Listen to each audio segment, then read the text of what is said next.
Here. Vice Chair Lita Anthony. Here. Commissioner Brandy Peterson. Commissioner Kerry Wright. Here. Commissioner Lewis Jackson. Yes, here. Chairman, you have a quorum. Thank you very much. Before we begin this meeting, I'd like to, for everyone around the table to introduce themselves. Starting with, I'm Jessica Lee, Chief Counsel for HUD in the Little Rock Field Office. Brian Gage, I'm the Regional Director for Public and Indian Housing for the Southwest Network.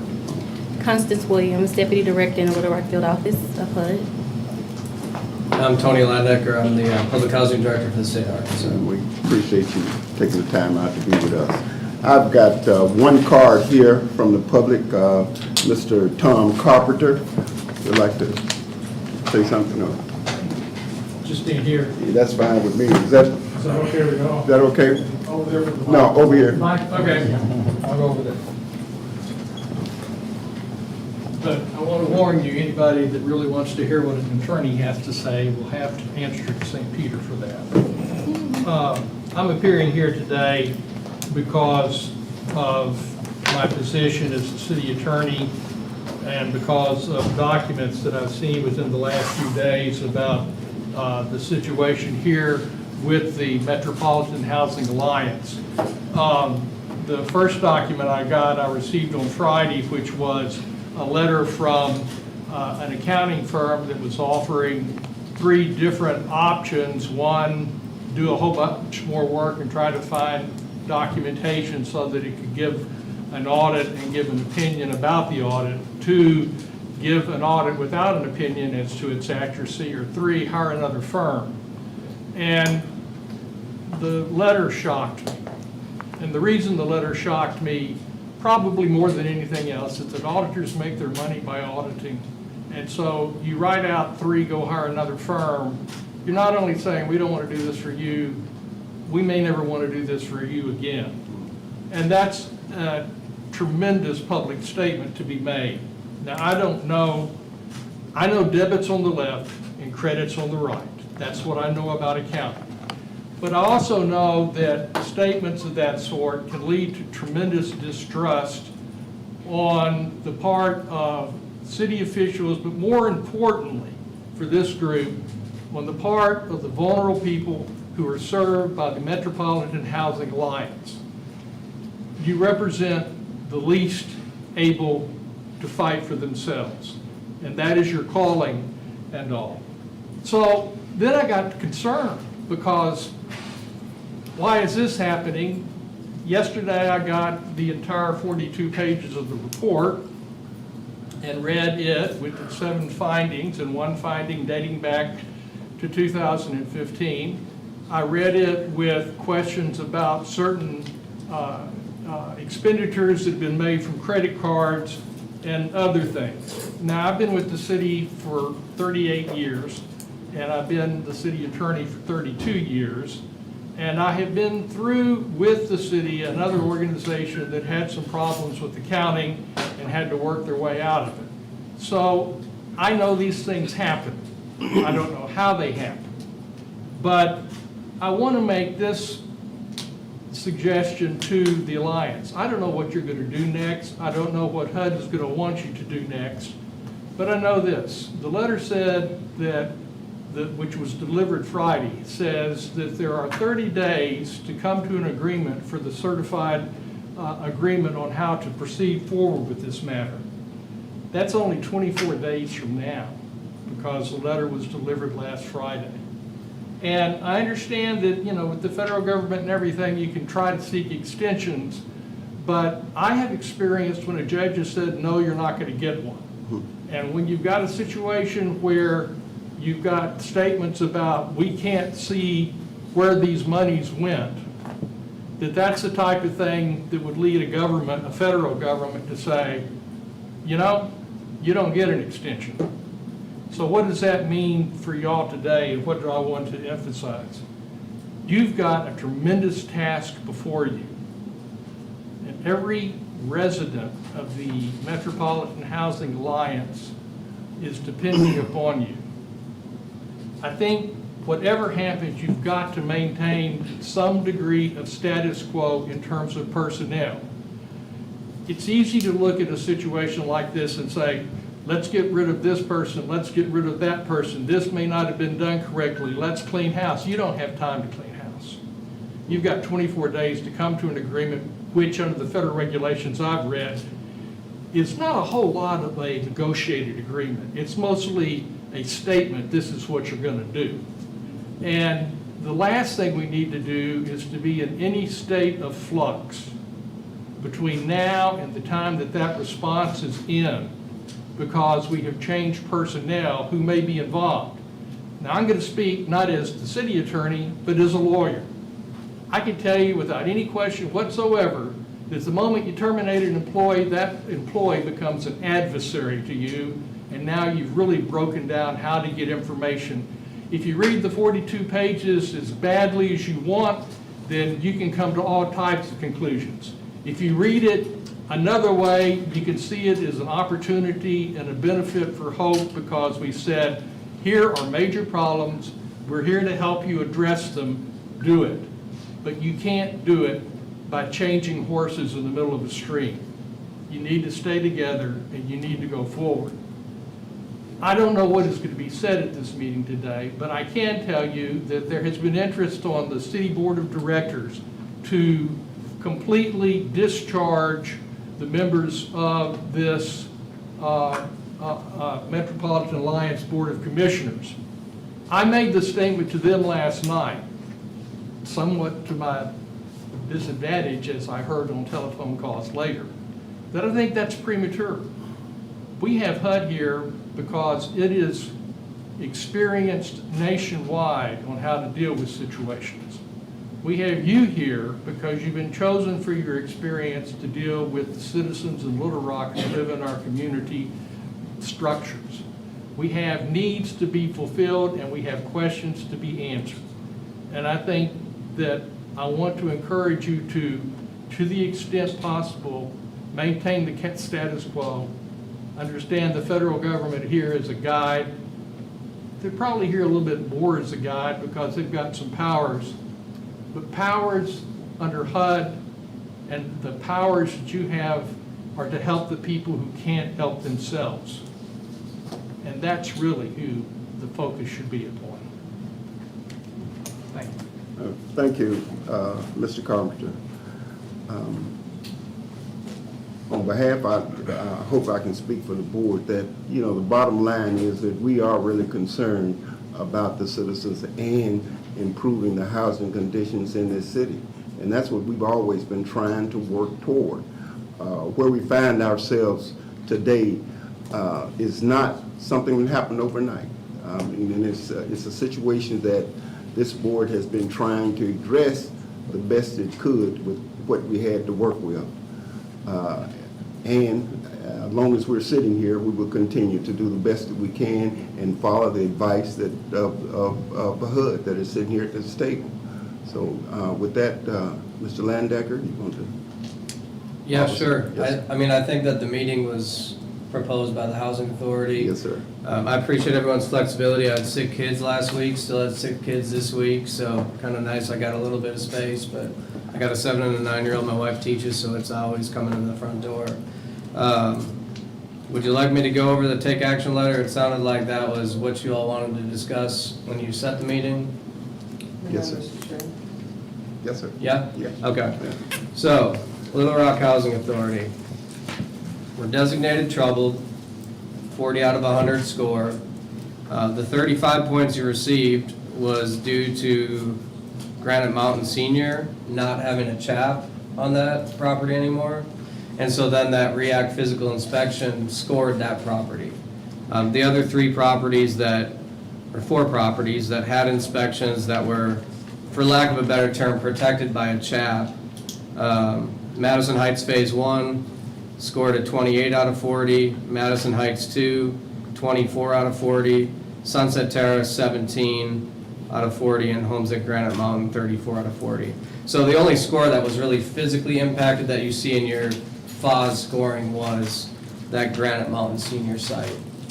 Your financial score, which is a 0, is primarily due to your LPF, late presumptive failure of your audit. and we've went over that kind of at length prior. I would say 2001, HUD started inquiring about the 2019 audit. I know that I sat around the table with you all talking about it during the deck report. When I reached out initially to the auditing firm and asked for a draft or working papers, the response that I got back after he talked to his client was it had to be subpoenaed. And so HUD, has not been able to get this working documentation. That's new to us. This board has not been aware of any contact by HUD with that firm, and the lack of, now he has presented documentation, the documentation that he has provided, that he wanted, we provided to them. Is that correct? Yes, ma'am. All right. Well, I think it's, and I don't want to get off topic because we're Okay. here to talk about the take action letter. And the road that we need to take in order to, Sure. correct. So let's keep Yes. going. All right. So the financial indicator, the sub-indicators inside of that 25 points are going to be made up by a quick ratio, a month's expendable net asset ratio, a debt service coverage ratio. So just a quick on those, the quick ratio, this sub-indicator is a liquidity measure of the project's ability to cover current liabilities. The MENAR measures the project's ability to operate using its net available unrestricted resources if HUD was to not fund you any longer. So how long could the Housing Authority operate with its reserves if the government shut down and transfers weren't able to happen?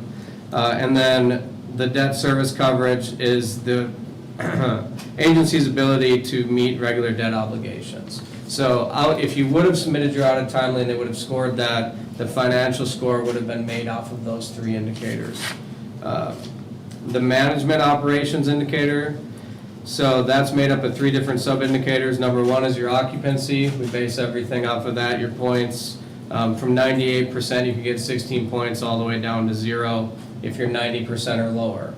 And the sub-indicator two is attendance accounts receivable. That would be rents that are owed, whether the agency has repayment plans in place, whether you have a policy in place where you write off those debts before your fiscal year end. That's how that's indicated. And then accounts payable. So that would make up your management operations. Both of those scores are 0 in this FOS score because we do not have FDS data in our systems, which would help us score the financial or the management scores. And that FDS, the financial data schedule, is something that the Housing Authority would enter, or your fee accountant, which you all don't have a fee accountant. So it's something I think in the past the agencies entered. And then an auditing firm would come behind that and audit those financials. So that's kind of the missing link on those two scoring mechanisms and why there's a 0 there.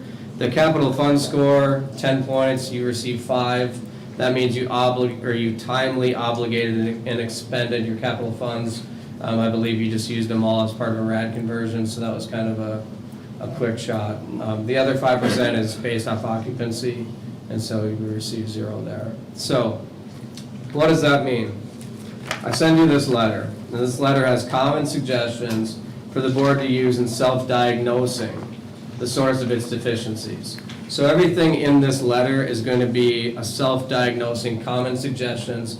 Every agency that becomes troubled in the nation receives a letter that looks like this, that has common practices that even a business, not just a housing authority, would look at if they had deficiencies in financial, or if you're a property management company, you have occupancy management problems. We outline some suggestions there.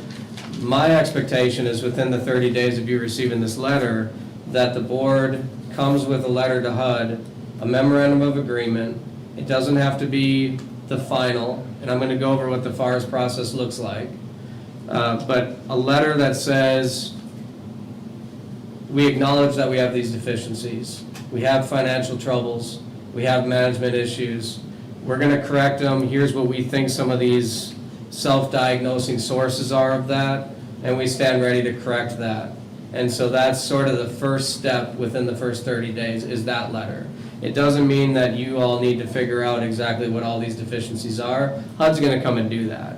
We're going to do an independent assessment of the agency. We're going to have a team of recovery experts come in here, and we're going to self-diagnose from HUD's perspective what we feel like the root causes are. So for now, within 30 days, This memorandum of agreement is essentially you all being ready, willing, and able to go through this process with HUD. Is there questions at this level? Because I think there was maybe, when you get this letter, there could be some misunderstanding. Yeah. We need to figure out every single thing that's wrong, and we need to come to the table to find a cure for that. Right now, we're at the very infancy stage of it, where we're just making sure that you all are ready and willing and able to accept the process with HUD. Yeah. Later on, and it's a good little step, I'll go into this. Here's how the troubled process works with HUD. Troubled process at a glance. So right now, This is something that. I can have. give you this. Okay. Yep. This is actually public information too. You can just Google FAR's troubled. So there's a release of the REACT score. That happened on August 9th. We got the troubled score. Send take action letter. You all received that on August 16th from the field office. So 30 days from there, the PHA provides proposed recovery plan after receipt of the take action letter. So that's where we're at right now. We're in this little gap right here. After that, we're going to conduct an independent assessment. So that could mean that there's some people from my team, there's some people from the region-wide team that come out, could be some people from headquarters that specialize in different divisions within HUD. And so we'll do an independent assessment. We will write a results and determination letter to the PHA. Here's what we find as the root causes. Here are the issues that we see with the housing authority that need to be corrected. And then we're going to develop, negotiate, and execute a recovery agreement and action plan. And so that's really going to be the meat and potatoes of the recovery. It's going to show, here's the actions MHA needs to take in order to recover, in order to improve their scoring mechanisms. And some of those may be some hard line items that need to be done. I mean, I think when we start looking at the financials and just the mentioning of the other report that came out, there's a lot of things that may need like a higher level action item to see some corrections. And so that's where the agency will actually be negotiating with HUD and signing a legally binding contract for those actions. After that, the field office will monitor that quarterly, and then hopefully the housing authority can recover off of the troubled list. Generally, we look for a 2-year recovery time frame. So there's some improvement metrics that need to be met in the first year, and then depending on if those are met, then there's a 2nd-year improvement process. One of the things that I saw in this letter that is, and I think you addressed it, it's kind of generic and it is really not specific to the steps that we need to take. Is that correct? That's correct. So Okay. the REACT score that you all received comes from a headquarters division, REACT, Real Estate Assessment Center. So that actually doesn't get issued from the field office. That next report that came out, the QAD report, Quality Assurance Division, they're outside of the field office too. So this report, this independent assessment that we're going to do, essentially that'll be outside the field office too, Okay. but that letter will come from the field office. It's being performed through the field office troubled asset team, yes. The CFR that accompanies the troubled performers, which mentions the memorandum of agreement, the 30-day time frame, 24 CFR 902.75, Part B.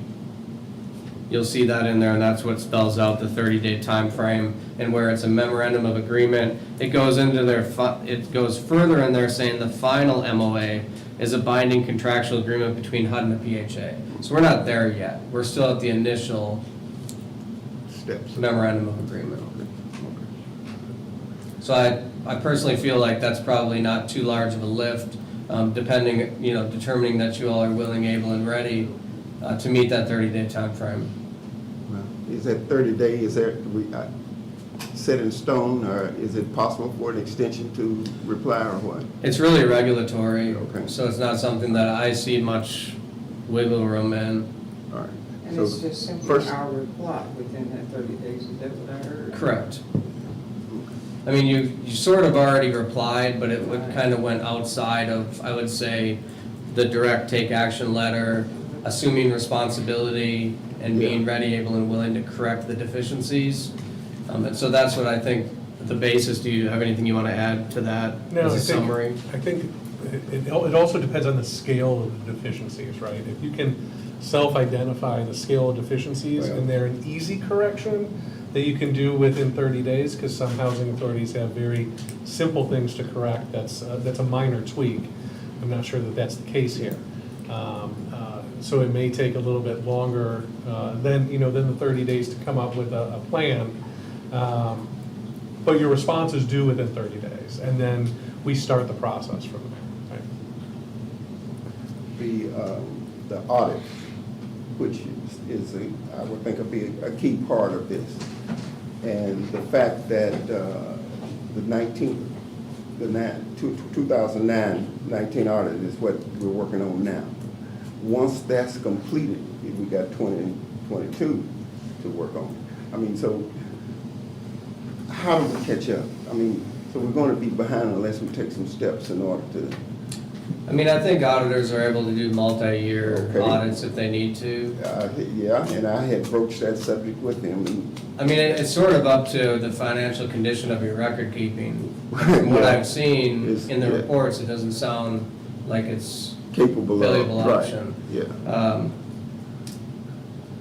I don't really know what, without speaking to the auditing firm directly, and we certainly have divisions within HUD that work directly with auditors and quality control Yes. auditors.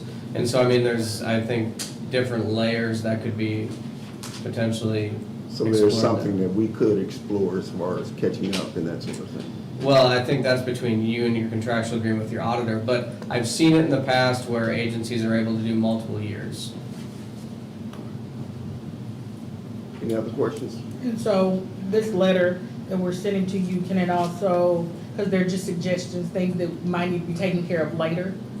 Also like things that aren't gonna be taken care of like within the 30 days, but things that will be taken care of later, because you just need a picture of what we're trying to do to correct the issue.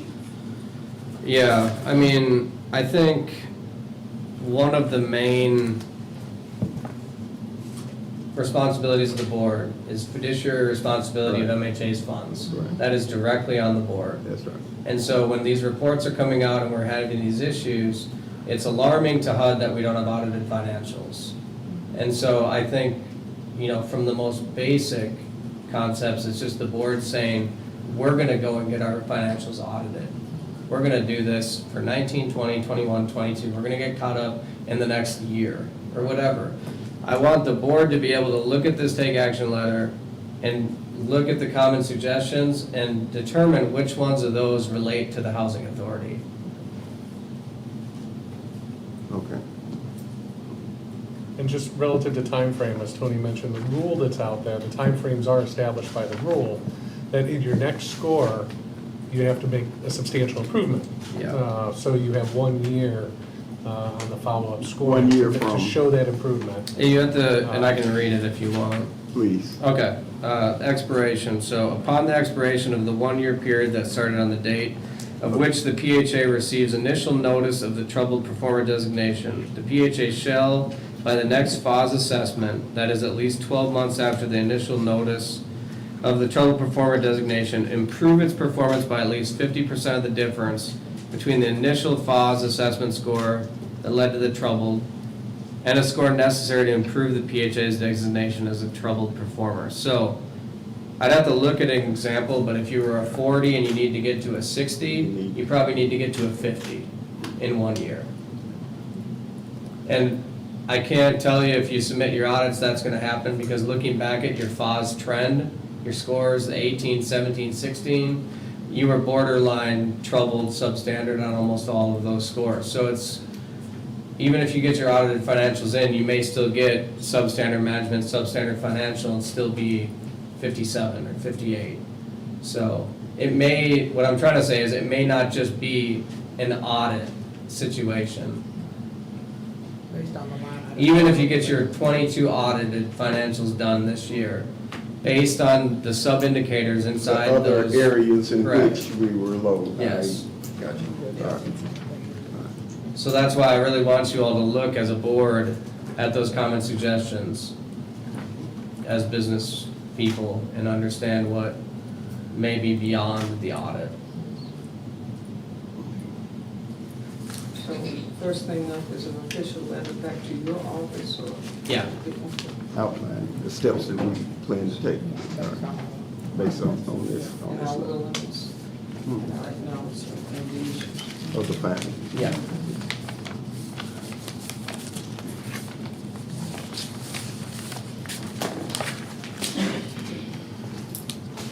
Any other questions?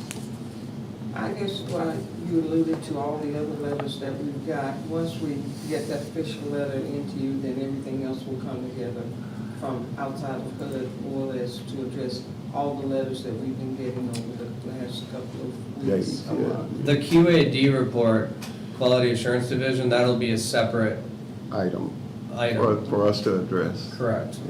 But, I mean, at the end of the day, if you look at that report, and again, I don't want to go too far out of our initial subject we're talking about. I think there's a component unit to this housing authority, and we need to look at how that's impacting the financials and the management of the housing authority, and the impact that that has on the tenants. And so I think that that needs to be part of any kind of discussions we're having as part of our recovery agreement. How that's structured and the relationship between the two. That is apparent that needs to be assessed. Addressed. Yeah, Talking to CAC. yes, Say that again? He's talking the relationship between MHA and CAC. well, because there is other, Gorman is, Gorman is also. yeah, so, Same. McCormick Barron is still also in a relationship, and the majority of the property is still controlled by Gorman, not CAC. right, so I'm talking about the specific component unit, CAHC of the Housing Authority, which the Housing Authority is the member of that component unit. Yeah. Anything else? You got anything? So Tony and I have been talking, I just wanted to give you a little background. I cover 5 states, 7 HUD field offices across the Southwest, Texas, Oklahoma, Arkansas, Louisiana, and New Mexico. And part of the reason that I'm here is to analyze what resources we have across the region, throughout the 7 field offices, the expertise that we can bring in to help Tony's staff, to help you all in that assessment. So Tony and I will be talking about what we can bring in from across the region to help Little Rock recover and kind of bring you back to a standard performer, if not high performer status, and do that analysis. So you will be seeing people come in from outside of Tony's office, and we'll figure that out as we go forward. So, Ms. Landecker, members of your office are available to us for short, brief meetings pertaining to any questions that we might have to have, or maybe your office, Brian, as we work through just what we're thinking in terms of as part of the remedies for these issues. So your office is available. Yes. And I mean, we'll be constructing that recovery agreement action plan, and we'll be quarterly updating each other on where we're at. Quarter.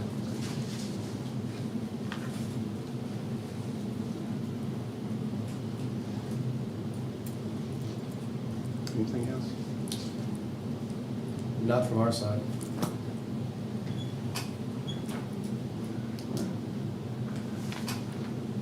Well, I guess the other thing that we have to address is this audit from our auditor and the options that he provided us in taking.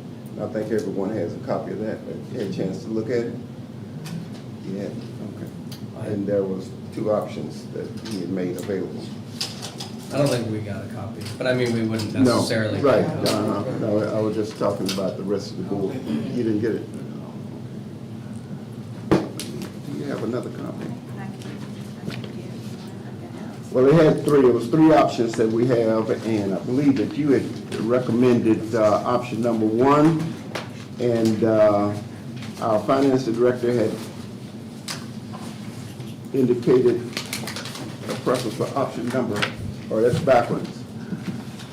The director had proposed option number 1, and our executive director, number 2. So let's, Director Wimley, Yes. would you come and address this issue? You need a copy? Yes. Yeah. You need a copy? Yeah, 2 copies. I mean, my initial suggestion was to complete the audit with the subsequent information, but that's before I knew, you know, all of the information that he had lined out in that letter. Okay. The only thing that I was aware of that we needed were the board minutes and financial statements. But when he sent that letter to Erica, it had a lot more details of information that we needed. So in order to finish it up, we probably need to go with the option of doing a qualified opinion. The qualified audit. And that's what had been suggested. Well, earlier. yes, but there were some missing items. And I was under the impression that we provided him with everything that he needed. There was something from board minutes from HAC. Yeah, at the So- time, I think he needed He got everything. them. Yeah, I think he needed everything up until this December, but since it didn't close out at that Oh, time. okay, so he it was just needing that stuff up month, to all right. now. Yeah, All it's right. the additional months. Would you like time to review it or? I'd like to see the letter. Okay. And we can respond to any Getting documents. copies. He's getting copies. I was looking for it. He's Okay. wanting a response by tomorrow. Yeah, and we have to agree with something today. The other- Present day, the minutes through present day from 2020 up to present day. So- The audit, the information that was required, yeah.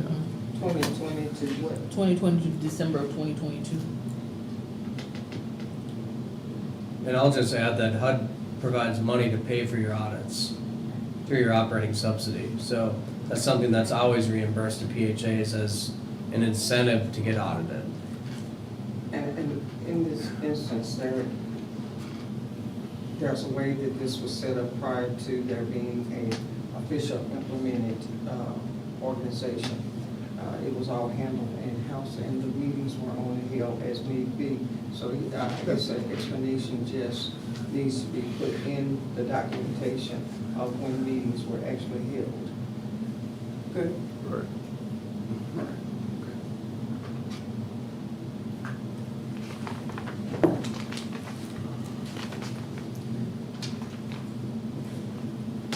But once we get them and look at them, I think we will need a motion in order to provide him with the direction. And I think we're in agreement that option number 2, is that right? Yeah, would be the most applicable for the board to take. And what was option 2? It says- There's the three options right there. And then if you turn the pages on page 2, what things are listed in option 2.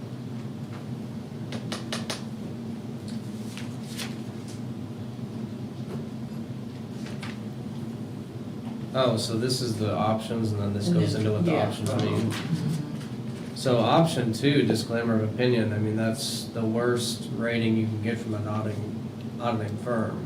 You understand that? That's what I thought. I didn't know that, no. So that basically means that they can't offer an opinion because your financial records are, yeah. Well, No, you're not supplying it. I mean, well, you enough said the documentation. same, I mean, right, it's, That's why we initially Yeah. offered up. You want a clear picture, option 1. Yeah. And that's why we got. Can be put into HUD systems. I thought it was a qualified opinion. It is a Option qualified. 2 says disclaimer of opinion.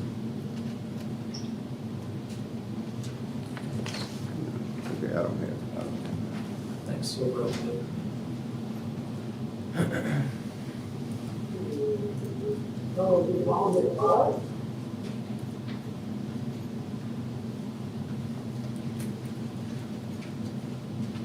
If you all have more business outside of HUD, we can, Well, everything is good, I mean, because we can go.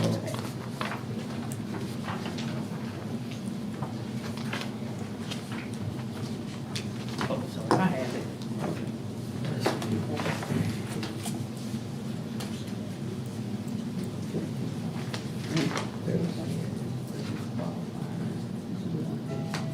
complete quality control reviews, communicate with those charged with governance, provide names of individual.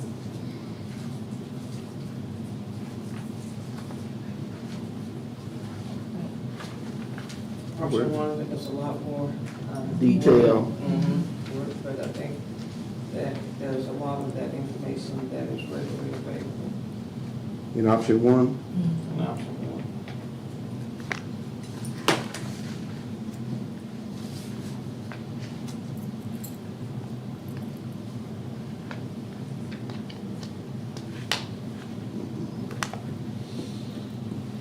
Is in MHA meetings pertaining to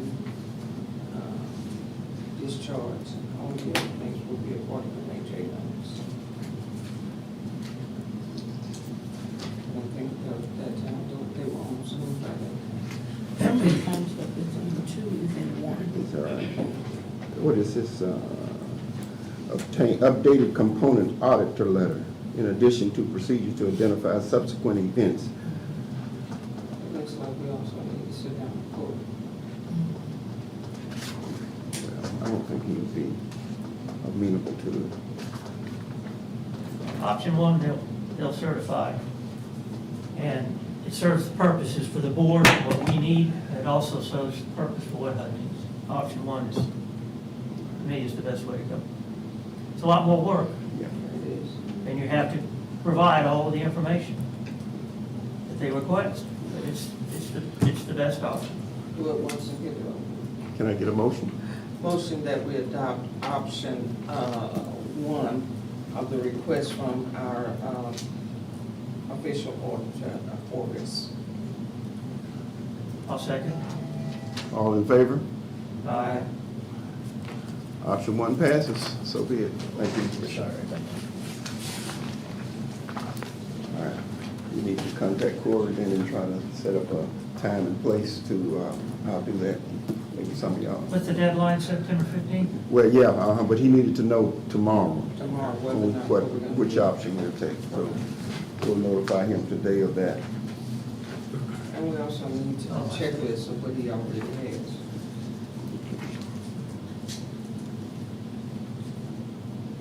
So we don't spend time reinventing. Okay.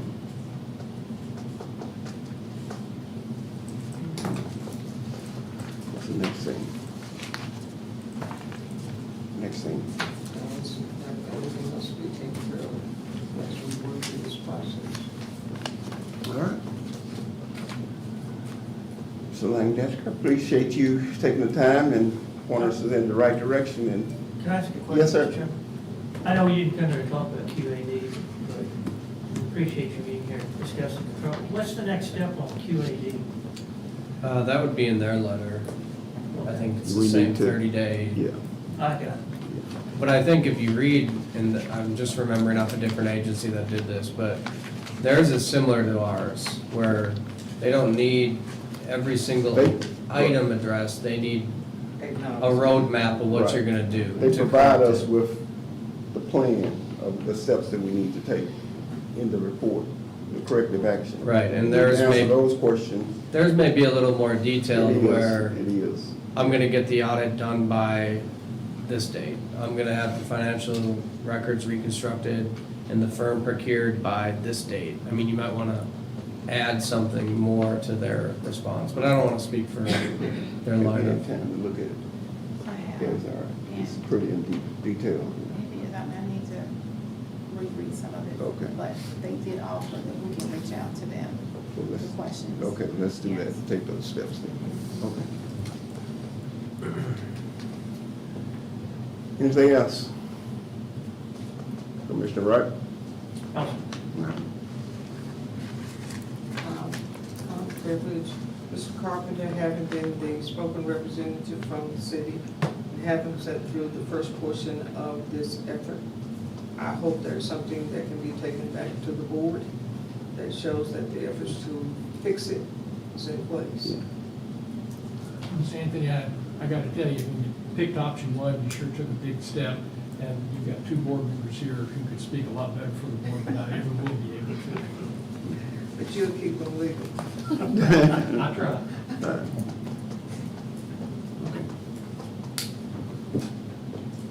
Nothing else? Motion? Motion to adjourn. Second. All in favor? Aye. Thank you. Hey, I heard you see you get a term, you're terming out. You're up. Yeah, congratulations. Call.